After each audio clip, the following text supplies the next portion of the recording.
মেজ বলিয়ার ইবগো অস্ট্রেলিয়ার পিলিনসালাদে পাইলট আসছিল।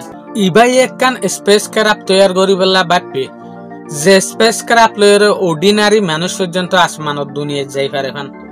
ইবাই ইয়ান হই পারে দে স্পেসের মাঝে যদি হনজ্ঞ মানুষ যাইতো সাধ্য হইলে যে জিনিস আনার মদত লইরে যাইব ইয়ানত তো বেশি স্পিড আলাওয়া পরে তো তারপর এই জিনিস ইয়ান লইরে ইতারা যে একখান জায়গার মাঝে যাইবার চেষ্টা করে ইয়ানের মাঝে যাই পারে দে।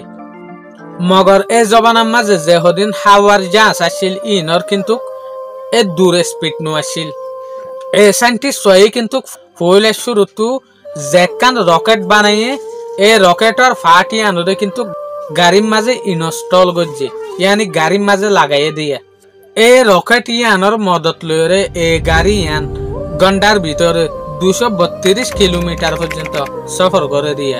এই জবানের মাঝে ইয়ান বড় স্পিড একখান গাড়ি এসছিল মগর ঘন্টার ভিতরে যদি 232 কিলোমিটার পর্যন্ত গাড়ি ইয়ানে চলার মাঝে সফর করে দলীয় আসমানের দুনিয়ায় পৌঁছিতে কিন্তু তদ্দ ইয়ানের স্পিড বেশি হম।